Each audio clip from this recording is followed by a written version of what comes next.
Hit serials இனி டிவிக்கு முன்பே சன் நெக்ஸ்ட் ஆப்ல ஜாலியா எல்லாருக்கும் முன்னாடியே பாருங்க. இப்பவே சன் நெக்ஸ்ட் ஆப்பை டவுன்லோட் பண்ணி சப்ஸ்கிரைப் பண்ணுங்க.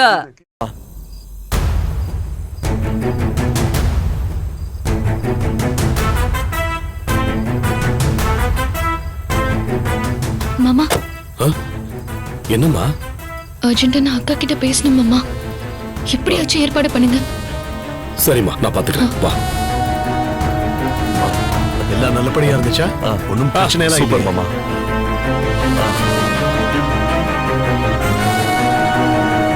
செல்வா, ஒரு வழியா உங்க ஊருக்கு போயிட்டு வந்துட்டீங்களா? தனா அண்ணன் எப்படி இருக்காரு? உன்னை ரொம்ப விசாரிச்சாருமா. கோவில் வேண்டுதல்லாம் நல்லபடியா முடிஞ்சிருச்சு. என்னாலதான் வர முடியல, மிஸ் ஆயிடுச்சு. அப்புறம் ஆமா, நீ தேவியோட அம்மாவை பாத்தியா? இல்ல, நான் போறதுக்குள்ள அவங்க கிளம்பி போயிட்டாங்க. அப்படியா?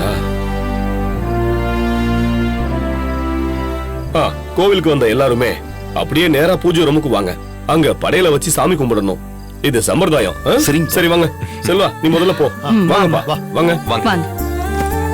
தேவி வா. அக்கா ப்ளீஸ் ப்ளீஸ், நான் கிட்ட கொஞ்சம் பேசணும். இல்லனா மண்டை வெடிச்சிரும். ப்ளீஸ் கா வா. வாக்கா. அதான் நானே வரேன்ல, எதுக்கு தரன்னு எடுத்துட்டு வர?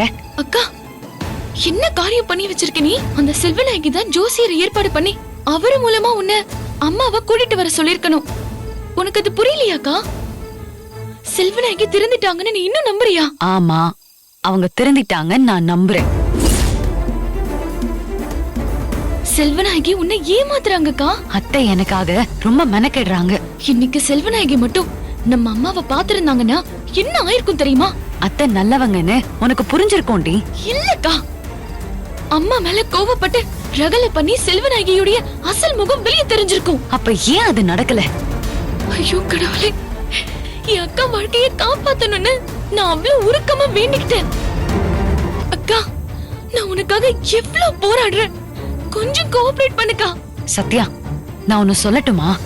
எனக்காக தான் நீ போராட ஆரம்பிச்ச. ஆனா போக போக உன் லட்சியம் அப்படியே மாறிடுச்சு. இப்ப நீ எனக்காக இல்ல, உனக்காக போராடிட்டு இருக்க.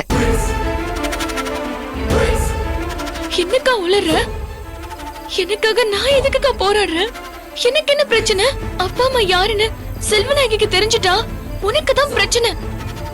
அப்புறம் நானும் இங்க வாழ முடியாது. நம்ம ரெண்டு பேரோட வாழ்க்கையும் வீணாயிடும். அததான் நான் சொல்றேன்.